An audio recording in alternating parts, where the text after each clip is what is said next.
Salut Fanny. Salut. Ah, il y a Shiva qui arrive. Ah. Bon. Je suis heureux de t'avoir aujourd'hui dans le podcast. T'es pas photographe, Non. ça c'est trop bien. Je crois que c'est la première interview que je vais faire sur ma chaîne photo où t'es pas. C'est pas Oh, quelqu'un quel qui est honneur photographe. que tu me fais. Mais c'est hyper intéressant parce que t'as plein de choses à partager. Viens vers moi du coup. Shiva est photographe, par Elle est contre. photographe. Parce que t'as plein de choses à partager sur le business, la posture de chef d'entreprise, le référencement, le copywriting, sur plein de sujets. Pour commencer, est-ce que tu pourrais te présenter, nous dire qui tu es, qu'est-ce que tu fais là? On est chez toi d'ailleurs, merci, Oui. Merci pour ça.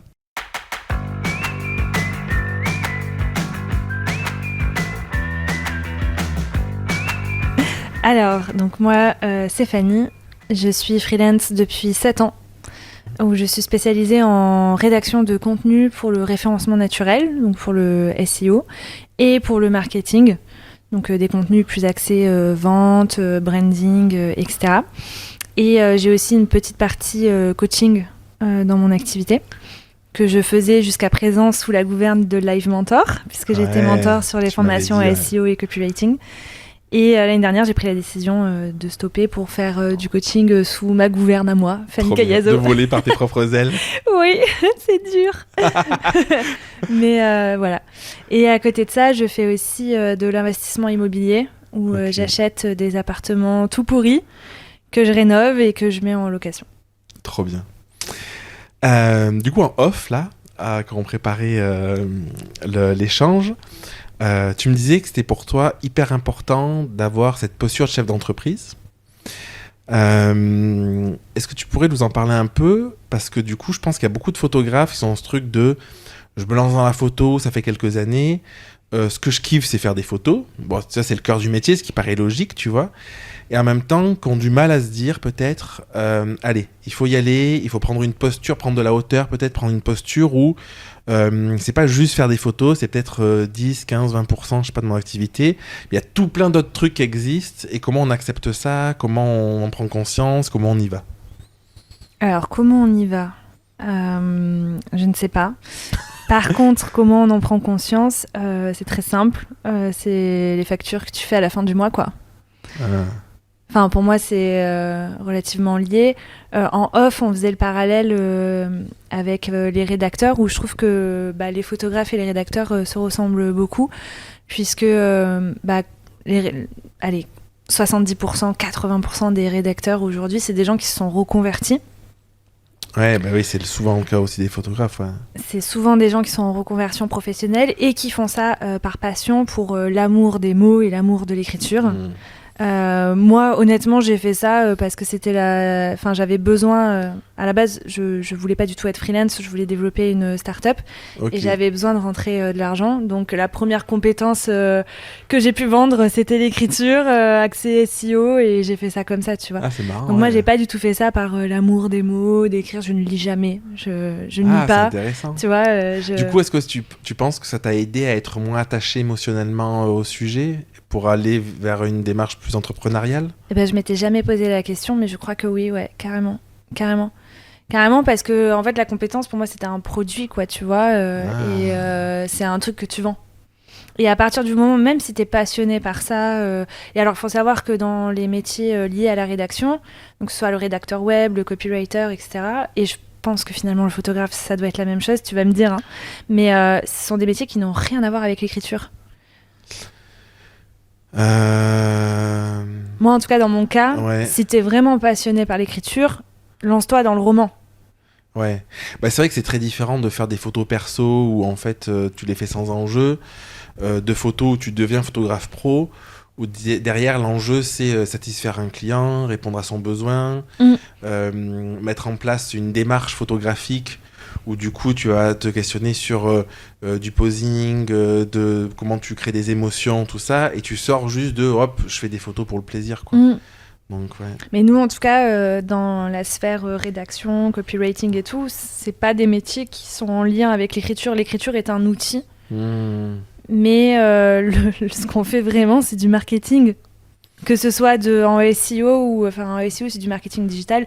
Il faut que ton texte il fasse ranker le site sur les requêtes, par exemple photographe Aix-en-Provence, tu vois. Ouais. Il faut que le texte rank là-dessus. Et si c'est en copywriting, il faut que ton texte il vende ton service, qu'il présente ton univers, qu'il engage, tu vois, le lecteur. Il faut que ce soit vendeur d'une manière ou d'une autre. Donc l'outil c'est l'écriture, mais ça n'a rien à voir avec l'écriture. Et ce que j'ai vu de tous les gens que j'ai accompagnés, parce que j'ai quand même accompagné 143 personnes juste via Live Mentor, c'est ça fait beaucoup de monde. En fait, tout le monde était là en mode j'adore écrire, etc. Et rester sur ce truc de moi, je veux juste écrire pour les autres. Alors que non, à partir du moment où tu te mets à ton compte et où ça devient ta seule source de revenus, tu deviens un chef d'entreprise. Et tu as un produit à vendre qui est ta compétence. Mais du coup, tu ne peux plus voir les choses que par passion. C'est hyper intéressant. Tout à l'heure, tu disais sur la partie facturation, du coup, que la métrique, c'était un peu ça aussi, de voir combien on facture, j'imagine combien il nous reste à la fin du mois, combien on a encaissé, tout ça, ou t'as ce bon indicateur. L'aspect financier, c'est toujours un bon indicateur derrière, je trouve. Dans ces cas-là, ouais. Est-ce que tu pourrais nous en parler un peu de comment on arrive à avoir des tarifs peut-être qu'on assume, des tarifs qui nous permettent d'en vivre. Je sais que chez les photographes, il y a aussi ce truc de cette difficulté à se vendre soi, entre guillemets, parce que du coup, c'est eux qui font la presta, c'est eux qui délivrent le service et tout. Ils ont l'impression de se vendre eux. Et pour peu que tu manques un peu de confiance en toi, tu te dis, je vais vendre ma séance 500 €. Non, c'est beaucoup trop. Et puis tu finis par vendre 100 balles ou 200 balles en faisant plein de cadeaux, tu vois. Ouais. Donc, comment est-ce que t'as vécu ça et comment tu peux te détacher émotionnellement et justement prendre cette posture de je suis un chef ou une chef d'entreprise et finalement, c'est qu'un outil, la photo, comme la rédaction, comme tout ça, quoi. Moi, personnellement, ce qui m'a aidé, parce que j'ai subi ça, de ne pas oser pratiquer des tarifs à ma juste valeur, etc. Pour tout te dire, les premiers textes que j'ai vendus, je les ai vendus 12 €. D'accord, ah oui. Pour 10 000 mots. Oui, c'était un peu le 600, mais en gros, j'ai passé un mois à taffer sur cette mission. C'était un texte, pas un texte, c'était un site internet qui était spécialisé dans le permis d'exploitation. Okay. Donc le permis que tu passes pour pouvoir devenir restaurateur, avoir un snack, tous les débits de boissons en fait. Voilà, bar, etc. Même si bar, après il y a les histoires de licence. Je suis incollable sur le sujet. Si tu veux passer le permis d'exploitation, demande-moi du coup, parce que j'ai dû écrire une 30aine de textes là-dessus, voire même plus. Bref. Et donc j'avais passé tout un mois là-dessus pour facturer 230 € à la fin du mois. Ah, putain. Et en fait, je pense que j'ai fait la pire connerie d'entrée de jeu qui m'a servi de leçon. Ouais, direct, quoi. Parce que tu vois, tu peux pas bosser tout un mois entier pour juste 230 €. Et ouais. Et c'est hyper intéressant parce que moi j'ai l'impression qu'il y a des personnes, tu vois, sur le papier tu te dis oui c'est logique, et il y en a qui continuent quand même. Ouais. Je pense que c'est soit il y a une question, comment dire. J'ai envie, ma réponse va être peut-être un peu dure, mais de dire qu'ils n'ont pas compris la leçon et peut-être qu'ils veulent pas la voir, peut-être. Ou peut-être qu'ils veulent pas la voir, mais à un moment donné, quand c'est ta seule source de revenus et que t'es systématiquement tous les mois en galère, c'est pas normal, tu vois. Ouais, oui, je suis d'accord. Ouais. C'est généralement c'est l'électrochoc qui fait ça. Après. Pardon. Je sais plus ce que j'allais dire. Tu t'es fait, parce que là j'y pense, tu t'es fait accompagner pour ça? Parce que moi ce que je vois après en coaching, tu vois, dans mes programmes et tout, c'est que souvent il y en a qui voient pas que c'est pas normal. Là c'est vraiment problématique. Il y en a qui voient que c'est pas normal, mais ils arrivent pas à le dépasser parce que c'est plus profond. C'est des blessures de rejet, d'abandon, trucs ou alors c'est trop dur de facturer à un prix plus élevé parce qu'ils ont trop peur, tu vois. Du coup après l'accompagnement ça peut être bénéfique pour ça. Complètement. Est-ce que toi, tu as réussi, du coup, tu t'as pris conscience, tu te dis, c'est pas normal de faire 200 balles en bossant un mois, et après ça a switché, ou est-ce que tu as eu des phases pour avancer là-dessus? Je me suis pas fait accompagner, mais je pense que j'aurais dû, parce que c'est ce qui permet d'aller plus vite. Mais moi, ce qui m'a fait un peu électrochoc, c'est de me prendre des leçons, tu vois, comme la première mission. C'est énorme, la première, en plus, ça se passe comme ça. C'est une sacrée... c'était pas la première, mais c'était une des premières, en tout cas. Et du coup, voilà, ça m'a fait déjà un électrochoc. Et c'est aussi de m'entourer de copines qui étaient elles aussi freelance et qui pratiquaient. Je me souviens, il y a une copine qui me disait que son taux journalier était à 245 €. Et moi, dans ma tête, j'étais là en mode waouh, mais elle est folle. Alors que c'est rien, 245 €. Enfin, même ce tarif-là ne devrait pas exister. Quand t'enlèves les charges, quand t'enlèves tout. Il te reste rien. Il te reste rien. Rien du tout. Rien du tout. Et en fait, je pense que moi, ce qui m'a fait prendre conscience, c'est de me manger des murs plusieurs fois. Jusqu'à ce que. Parce qu'au début, moi, je me suis lancée en freelance. J'étais toujours chez mes parents. Ok. Donc, il y avait une grosse partie des charges courantes que j'avais pas à ma charge. J'avais pas à remplir un frigo, j'avais pas à payer EDF, tu vois, tout ça. Et après, quand j'ai eu mon appart, là aussi, je me suis dit, bon, là, il va falloir augmenter les prix. Et après, ça s'est fait progressivement comme ça. En revanche, je pense que si je m'étais faite accompagner d'un coach ou d'un formateur, ça serait allé plus vite. Ouais, ok. Après, il y a eu aussi une phase de gain de confiance en moi par la technique, ce que globalement tout le monde fait. C'est-à-dire qu'au plus je faisais des missions, au plus j'ai gagné en compétences et au plus j'ai eu foi en mes compétences. Parce que quand tu arrives à réitérer des process, ça te met quand même bien en confiance, ça te fait gagner du temps. Tu sais si tu pars d'un point A, où est-ce que va être ton point B, etc. Tu vois. Donc le fait d'avoir des process aussi, ça aide. Ça m'a aidé, ouais. C'est hyper intéressant. Il y a un exemple souvent que je prends, tu vois, c'est par rapport à la technique, c'est un plombier, il n'est pas obligé de faire les plus beaux joints au monde pour en vivre, il faut juste que ce soit étanche, tu vois. Oui. Et en même temps, là, par rapport... Non, mais tu vois, c'est... Il vaut mieux que ce soit étanche. Il vaut mieux que ce soit étanche, c'est mieux s'il veut en vivre. Mais en même temps, pour ces métiers, la rédaction, la photo et tout, en fait, il n'y a pas de limite. Dans le sens où, en fait, tu peux toujours trouver le mot qui est un peu plus juste, tu peux toujours trouver la lumière qui est un peu plus belle, machin. Et souvent, il n'y a pas non plus de formation de base. C'est-à-dire qu'un plombier, il va faire sa formation de plombier. J'ai un ami électricien, il a passé, je crois que c'était un CAP. Et pendant 1 ou 2 ans, je sais plus, il apprend le métier. Et finalement, dans ces métiers-là, où en fait, c'est assez accessible, finalement, il suffit d'avoir quelques compétences, du coup, on peut avoir l'impression que c'est jamais assez. Parce qu'en fait, on n'a pas un seuil de base. Et en même temps, en fait, c'est infini. C'est-à-dire que dans la photo, tu vois, peut-être arriver à avoir... je sais pas comment le quantifier, mais tu peux arriver à 70-80% de belles photos de talent, et puis le reste, c'est peut-être le travail d'une vie, tu vois, arriver à voir la lumière différemment, à trouver la bonne pose, le bon truc.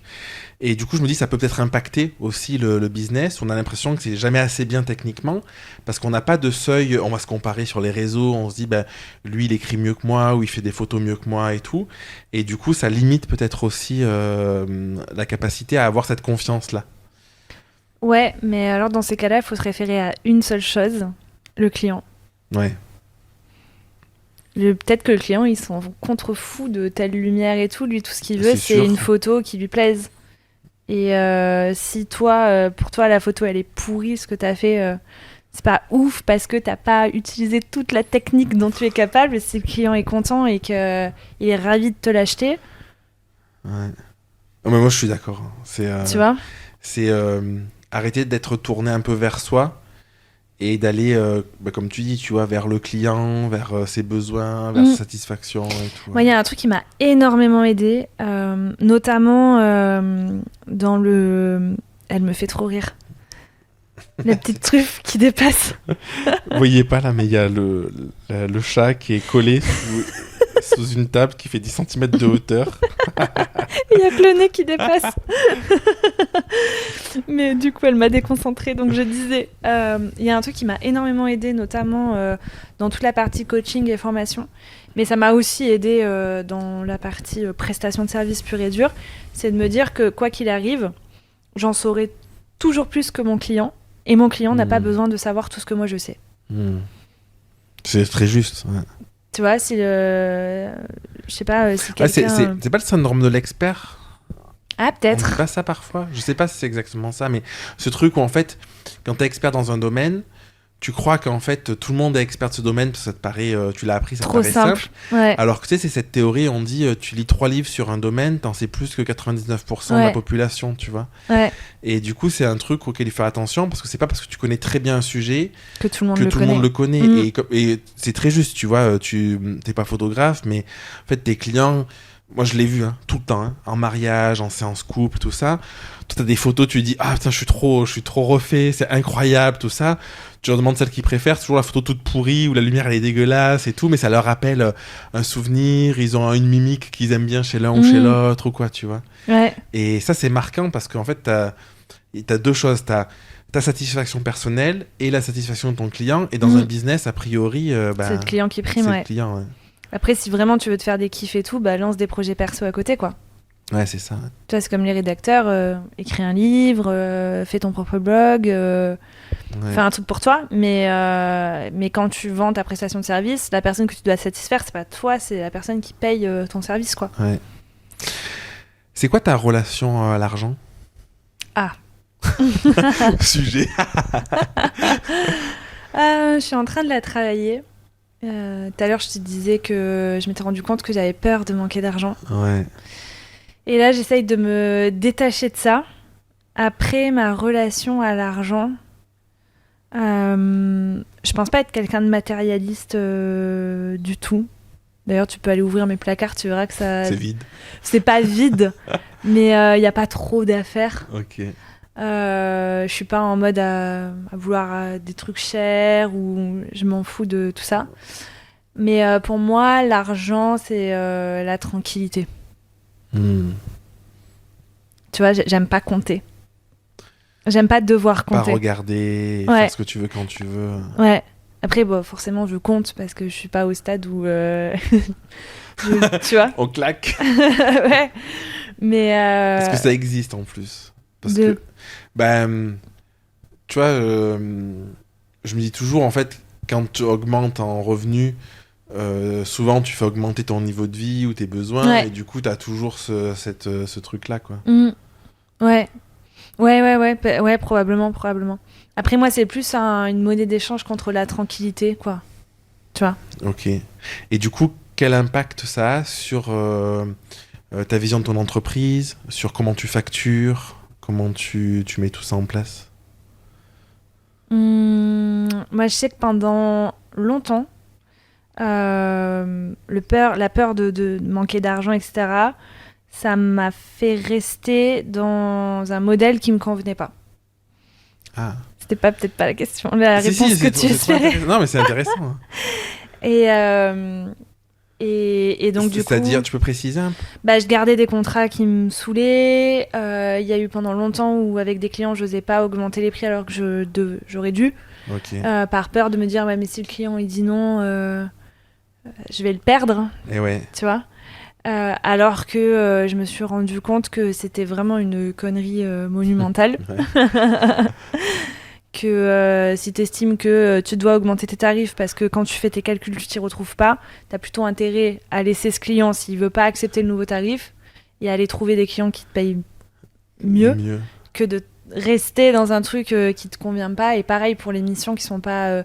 Alors, je sais pas si les photographes, vous pouvez avoir des contrats réguliers. En fait, ça se voit beaucoup en mariage, par exemple. Où moi, je sais qu'il y a beaucoup de photographes qui viennent vers moi en mode... ils aiment pas spécialement le mariage. Le mariage, c'est exigeant, tu vois. C'est selon comment tu gères ton truc, c'est entre 30 et 60 heures de boulot, selon la taille du mariage, selon si tu délègues le post-traitement, si tu utilises de l'IA ou pas. Tu vois, mais ça peut être très chronophage. Moi, à l'époque, quand je le faisais tout moi, c'était 50 heures de boulot, un mariage. Entre tes rendez-vous en amont, parce que tu fais des rendez-vous qui durent un moment, tu signes pas tous tes contrats, entre la presta, les trajets, le tri, machin. Il y a beaucoup de photographes qui font du mariage parce qu'ils disent c'est rémunérateur, sauf qu'en fait, sur le papier, le temps passé pour gagner 1000, 1500, 2000 balles, ça vaut pas le coup. Ça vaut pas le coup, tu vois. Et il y en a beaucoup qui restent dans cette croyance de parce que la somme a l'air importante, on continue à le faire. Et tu vois, ça rejoint ce que tu dis, tu vois, de te rendre compte de peut-être que je pourrais remplacer un mariage par 3 séances à 500 balles ou 4 séances, je sais pas. Et en fait, j'aurais 2 fois plus de temps. Parce que pour faire une séance, en 3-4 heures, c'est fait, tout compris, tu vois. Ouais. Donc, ouais, ça rejoint carrément. Ouais. Et moi, honnêtement, je regrette de pas... Enfin, je regrette. Maintenant, c'est fait, tu vois. Mais Ça a duré un bon temps où j'osais pas quoi. Et le pire, Comment t'as passé ça? Bah, petit à petit. En fait, le pire, c'est qu'à chaque fois que j'ai mis fin au contrat, parce qu'au bout d'un moment, quand on a marre d'un truc, t'as beau prendre sur toi, mais en plus, je suis pas quelqu'un qui sait. Enfin, Tu fais pas semblant. Je prends pas beaucoup sur. Je sais pas trop prendre sur moi. Ok. Je le fais, mais c'est limité, quoi, tu vois. C'est pour ça que je pourrais pas être salariée, par exemple. C'est la principale raison qui fait que je n'ai jamais été salariée, parce que le peu de fois où je l'ai été pendant mes études, je sais pas prendre sur moi. Voilà. Ok. Donc, au bout d'un moment, à chaque fois qu'il y a eu une mission qui est devenue pesante pour moi, bah, ça a toujours fini par s'arrêter parce que j'en pouvais plus. Et en fait, à chaque fois, je me suis rendu compte qu'il y avait un truc vachement mieux qui arrivait après, quoi. D'arriver à lâcher. Ouais. Finalement, ça t'ouvrait d'autres portes Bah que oui. où t'as pas la place de le Ouais. faire. Ouais. Et puis après, il y a juste un moment où, quand tu t'entêtes à faire quelque chose qui te plaît pas plus que ça, bah t'es toujours rappelé par cette petite voix intérieure. Et puis il y a un moment donné où, ouais, quand il y a le ras-le-bol, tu vois, moi ça a été l'année dernière, quoi. Ok. Où je me suis dit, j'en ai ras-le-bol. Ah ouais. Alors en fait, la vraie histoire, mais vas-y. on passe pour des fous. On passe pour des fous. Oui. Enfin, je passe pour une folle. Ouais, parce que moi, j'avais rien à dire. Donc moi, je suis passionnée par l'immobilier. Ok. Notamment la rénovation, etc. Et donc du coup, je suis des investisseurs sur Instagram, tout comme ça. Et en regardant les stories d'une meuf que je suis, elle dit qu'elle va faire un soin avec un énergéticien parce que tous les entrepreneurs, enfin les investisseurs à succès qu'elle a rencontrés lui ont dit que une fois par an, ils faisaient ça. Ok. Donc elle s'était mise à le faire. Et moi, en tant que bonne moutonne, tu te dis, je vais faire pareil. Bah, je vais faire pareil. Et le fait est que j'en trouve un, mais genre au-dessus de la colline, là que tu vois par, énorme. Par la fenêtre. Donc j'y suis allée à pied et tout. Et donc le je fais ma pèlerinage. séance. Ouais, le pèlerinage. Ah oui, en plus, t'as vu, c'est une colline, il faut la monter. Ça grimpe pas, ouais. Il faut vouloir. Ouais, donc je le fais. Déjà, je suis sortie de là, j'avais l'impression d'être bourrée. Ok. Je n'ai pas bu, hein. Ok. Et j'étais là, waouh, puissant son truc et tout. En plus, pour redescendre, parce que le chemin est un peu. J'étais là, oh, je vais me faire une cheville et tout. Enfin, bref. Et en fait, suite à la séance, j'ai commencé à tout envoyer valdinguer. La relation avec la personne avec qui j'étais à l'époque, j'étais là. Ça me convient pas. Barre-toi. Le boulot, ça me convient pas. Et en fait, j'ai tout c'est envoyé. Ouais. Ça a pris 6 mois.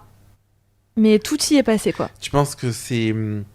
Du coup, c'est peut-être difficile à analyser si c'est quelque chose, un ressenti, mais t'as pris conscience de trucs, tu t'es ressenti réaligné, tu t'es remis au centre, qu'est-ce qu'il y a... Alors, sur le coup, je me suis sentie très en colère.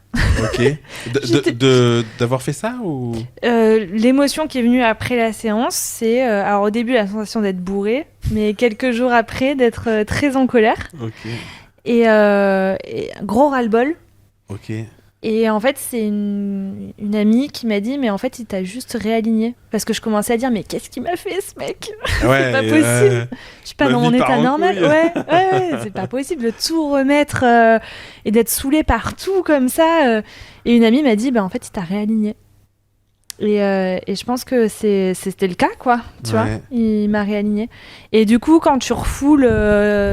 moi, je pense que je me suis trop enlisée dans mon activité telle que je la pratiquais. Ça a duré trop longtemps, tu vois. Parce que du coup, par rapport à ce que tu disais, t'étais dicté un peu par la peur ou j'ose pas prendre un autre contrat parce que lui, machin... Sur les tarifs, peur de pratiquer des tarifs plus élevés parce que... est-ce qu'on va me payer? Est-ce que je vais trouver des clients? Là, ça fonctionne. J'ai une recette qui marche comme ça. Mais le fait est qu'à la fin du mois, bah, tu t'en sors à peine, tu vois. Donc la recette, elle fonctionne pas tant que ça, tu vois. ouais, je vois. Ouais. Et donc du coup, j'ai tout revu. Et voilà. Et de toute façon, quand tu restes trop dans une situation comme ça finit forcément par te rattraper. Et au plus tu t'enlises, au plus quand ça te rattrape, c'est violent, je trouve. Violent, ouais. Comment tu t'en es sorti du coup? Comment t'as... Parce que je pense que ça va parler, tu vois, je pense qu'il y a pas mal, on est pas mal, tu vois, il y a des trucs que j'ai vécu un peu similaires et tout, où en fait, t'as des moments où tu te lances au début, t'as l'énergie, t'as un peu le regard neuf, tu vois, tu te dis c'est bon, je prends tout ce qui se passe, machin et tout. Après, tu deviens plus exigeant, t'as parfois du mal à dire non, enfin, il y a plein de problématiques que tu peux avoir. Comment t'as réussi à dépasser ça dans la perspective de se dire bon, bah, si j'arrête tel contrat, c'est pas grave, ça va le faire, tu vois, trouver peut-être l'énergie, la motivation pour accepter ce changement. Est-ce que ça s'est mis face à toi et t'as pas eu le choix, ça s'est fait tout seul, ou est-ce que toi consciemment, tu vois, quand tu disais tu t'es séparé, t'as recentré et tout, c'était conscient, tu te disais je veux plutôt ça et pas ça, comment t'as géré le truc? Comment j'ai géré le truc? En fait, il y avait déjà une phase dans mon activité où toutes les questions de tarifs, etc., j'avais déjà mis un peu le haut là parce que j'avais embauché quelqu'un. Ok. J'avais une apprentie. Et du coup, ça aussi qui m'a fait garder quelques contrats, que c'était des contrats de sûreté, quoi, tu vois, parce que au cas où. Mais déjà, le fait d'avoir d'embaucher quelqu'un, c'était plus juste moi à la fin du mois, parce qu'il fallait que je la paye elle aussi, tu vois. Et ouais. Donc ça, déjà, Ouais, ça te met m'avait... une petite pression. Ouais. Ouais. Ça m'avait fait cadrer les choses. Et aussi, mon apprenti m'a aidé plusieurs fois à me dire non, mais attends, tu t'es entendu là parler, donc du coup, arrête tes conneries là et stop. Tu vois, plusieurs fois, elle m'a Ah, c'est retoqué comme ça. intéressant, Ouais, mon apprenti m'a retoqué quelques fois. Donc ça, voilà. Et ensuite, l'année où j'ai vu l'énergéticien, là, bah, c'était il y a 1 an tout pile. Ah oui, c'est récent. Ouais. C'était il y a 1 an tout pile. En fait, je crois que je me suis laissée porter, quoi. T'as lâché un peu le mental, question Ouais. et tout, et t'es allé. Je me suis dit, de toute façon, là, j'ai peur. J'ai peur de manquer d'argent, j'ai peur du regard des autres, j'ai peur de ci, j'ai peur de là. Bah, tu sais quoi, c'est le moment, je vais me prendre toutes mes peurs en pleine face. Ah, c'est pas évident, non, non. d'accepter ça? C'est comment t'as. Bah, je crois que j'ai lâché prise, quoi. Je me suis dit, de toute façon, il y a bien un moment où il faut y passer, donc c'est maintenant. Et... Il y a un truc qui m'intéresserait peut-être de creuser un peu.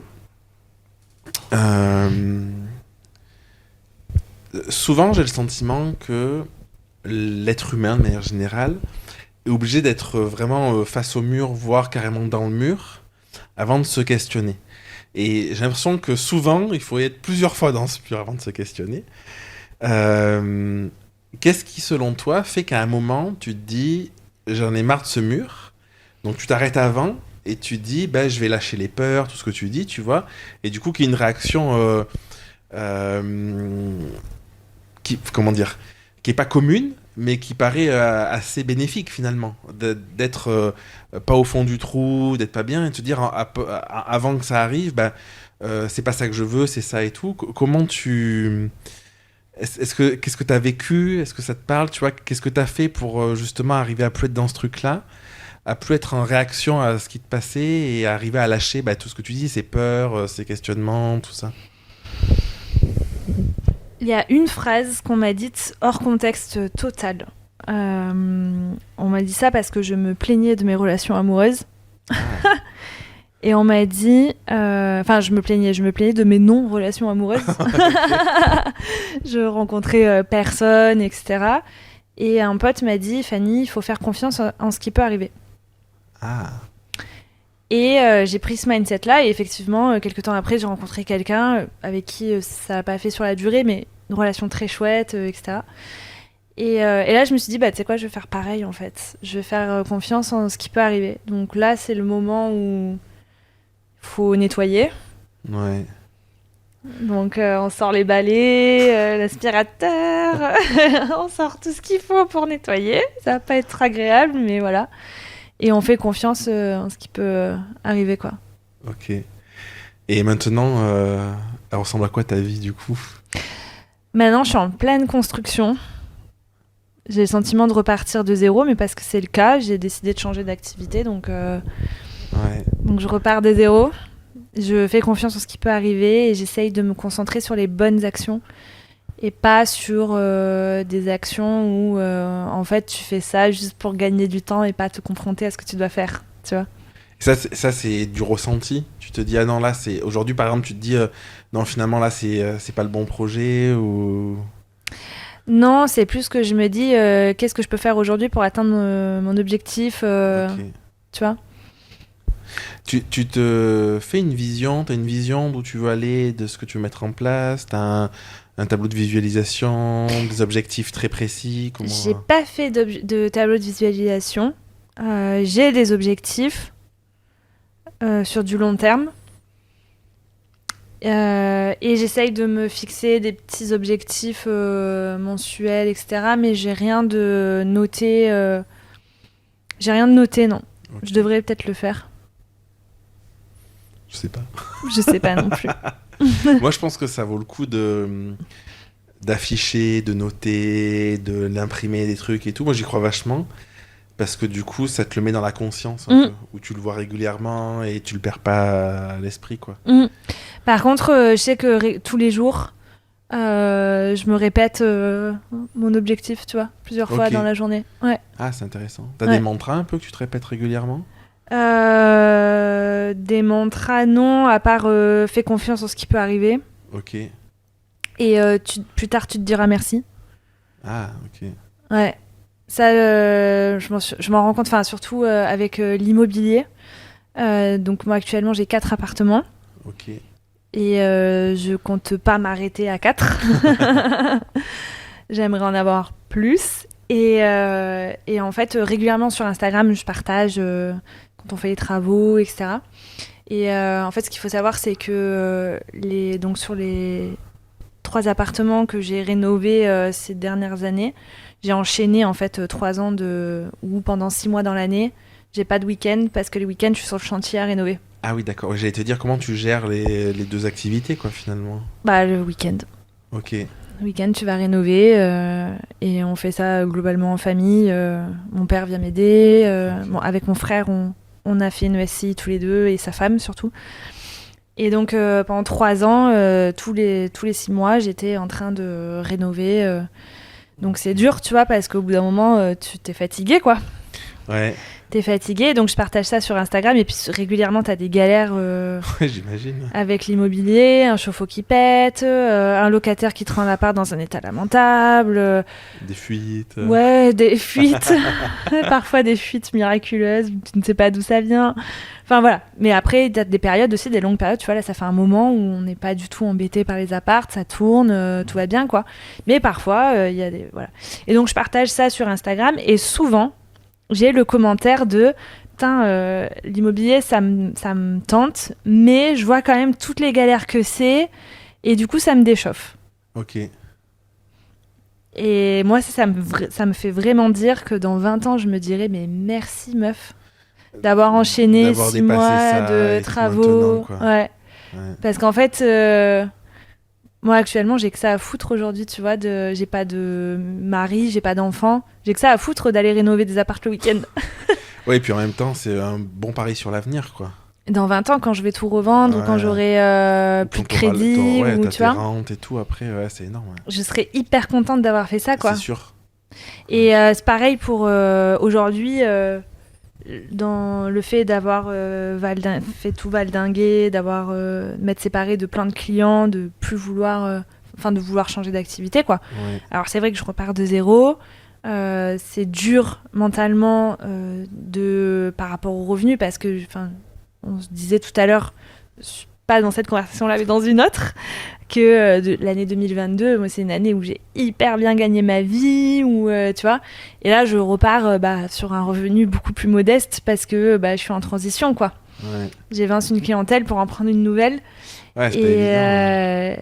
Mais je pense que le jour où ça sera en place, où ça va tourner, je me dirai merci, meuf. Ouais, après,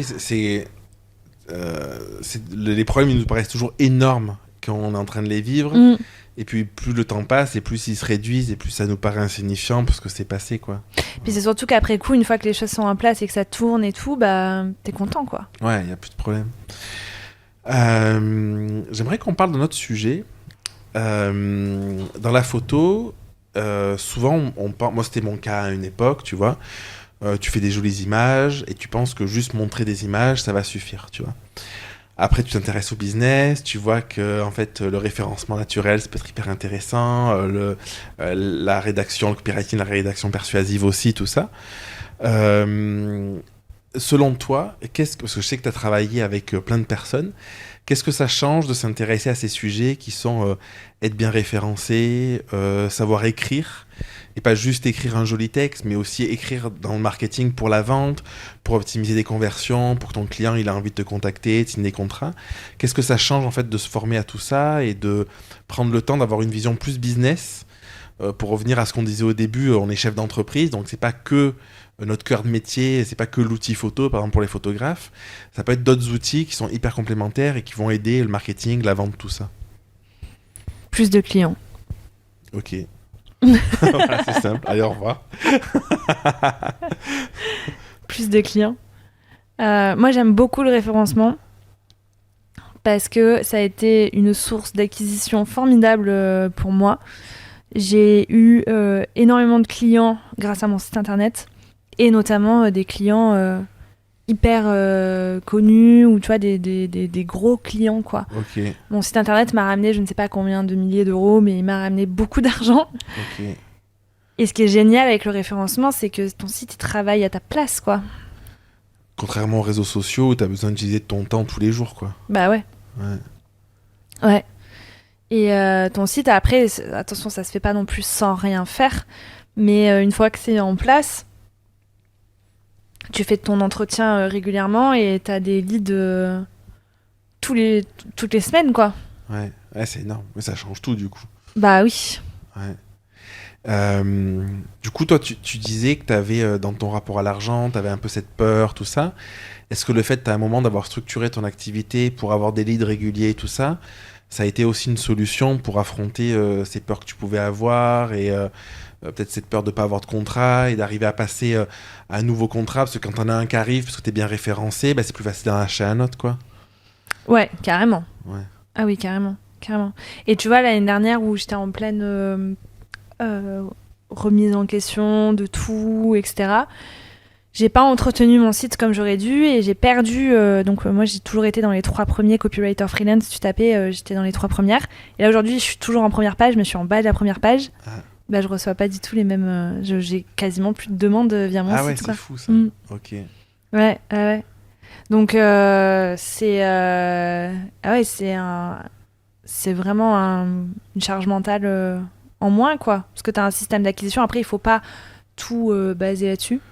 Parce que le jour où tu perds ton référencement, et ça peut aller vite, quelqu'un qui travaille mieux son site que toi, ou tu vois. Enfin, de toute façon, il faut pas mettre ses œufs dans le même panier. Comme tout, en fait. Hein. Ouais. Faut jamais mettre les œufs dans le même panier. Donc, faut diversifier. Mais en tout cas, c'est clair que c'est une charge mentale en moins, puisque tu as des demandes de devis tout le temps. Ouais, c'est énorme. Est-ce que tu as en tête, dans ton parcours, une ressource ou une expérience, un truc qui t'a vraiment aidé, ou une prise de conscience peut-être, qui t'a vraiment aidé à passer un cap sur le plan business?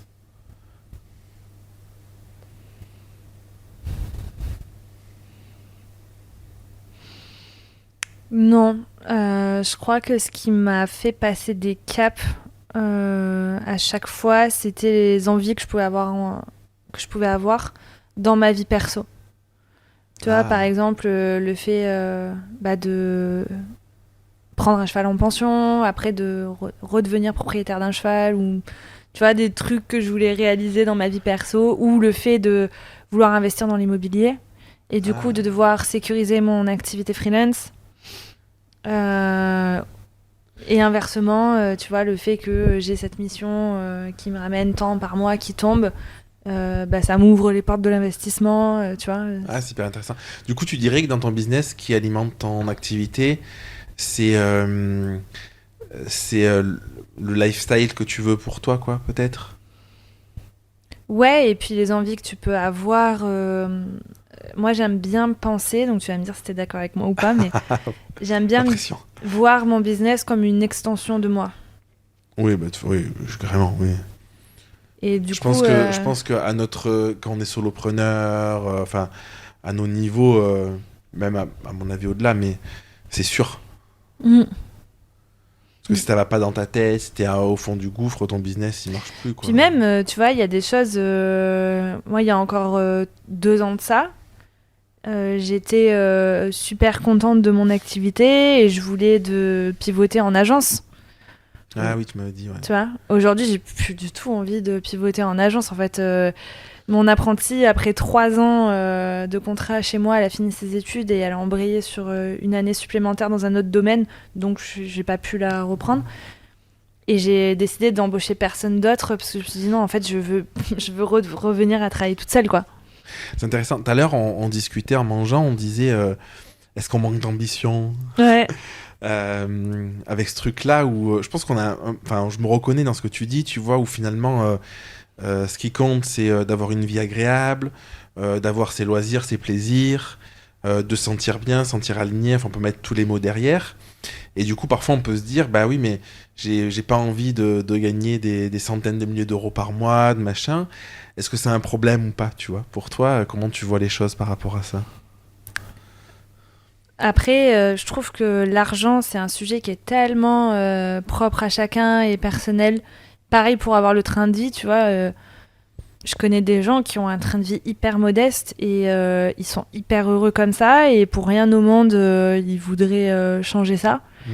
Et d'autres gens qui ont besoin d'avoir un train de vie hyper élevé, toujours des grosses bagnoles, toujours, tu vois. Moi, après, dans mon cas... ma passion, c'est les chevaux. Et malheureusement, ça coûte cher. Donc, il me faut un peu d'argent pour ça. Et pareil, mon autre passion, c'est la rénovation. Acheter des appartements. Et les appartements, ça coûte encore plus cher. En fait, il faut arrêter tes passions. Ouais. Tu iras bien dans ta vie. Et non, je ne veux pas arrêter mes passions. C'est grâce à ça que ma vie va bien. Du coup, c'est intéressant parce que j'ai l'impression que finalement, ton business, il est vraiment au service de ta vie. Il est là pour alimenter ta passion de la rénovation, ta passion de l'équitation, ton envie de voyager. Et je trouve que c'est sain, en fait. Parce que du coup, j'ai l'impression qu'on peut... je sais pas, peut-être que je me trompe, mais j'ai l'impression que c'est plus sain de courir après des passions et de comment je nourris ces passions-là, financièrement, que de courir après de l'argent. Où, par définition, tu vois, c'est jamais fini, il y a toujours un truc... il peut y avoir toujours plus, il n'y a pas de but forcément derrière, quoi. Bah ouais, de toute façon, t'amasses des billets pour faire quoi, pas en les fait. Manger, tu peux les caresser peut-être, frotter. Tu peux les manger, mais bon, je sais pas si c'est une bonne idée. mais ouais. Enfin, moi je trouve que quitte à être à son compte, autant avoir une vie meilleure que si tu travaillais pour quelqu'un, quoi, tu vois. Bah de fou, ouais, carrément. Trop bien. Est-ce qu'il y a quelque chose que tu aimerais partager, transmettre, ajouter ? Non. Okay. Non, je pose toujours la question, parce que parfois on a des trucs en tête et on se dit j'aurais aimé savoir ça, ou tu vois, ou qu'on me dise, qu'on me donne tel conseil, peut-être à une époque. Il y a peut-être un truc à partager, c'est que quand on est travailleur indépendant, donc on est freelance, photographe, enfin voilà, qu'on est à son compte, ça n'exclut pas qu'on soit chef d'entreprise. C'est pas parce qu'on est tout seul dans son business qu'on n'a pas la même responsabilité qu'un chef d'entreprise qui a des gens sous sa gouverne, etc. C'est ça. Tu es tout seul, certes, mais tu es toujours, tu es dans le devoir de pratiquer des prix rentables, entretenir des relations saines avec tes clients et entretenir un environnement qui fait que ton business peut prospérer pas au détriment de ta santé mentale, de ta santé physique, tu vois. Trop bien. Je pense que c'est une bonne conclusion. Pour les personnes qui veulent te suivre, elles vont où ? Instagram. Ok, je mettrai le lien en description. Ouais, carrément. Et les plateformes d'écoute pour mon podcast. Ouais, que t'as lancé il y a pas longtemps. En mois de janvier. Trop bien. Ouais. Trop bien. Merci Fanny. Merci à toi. À bientôt. À bientôt.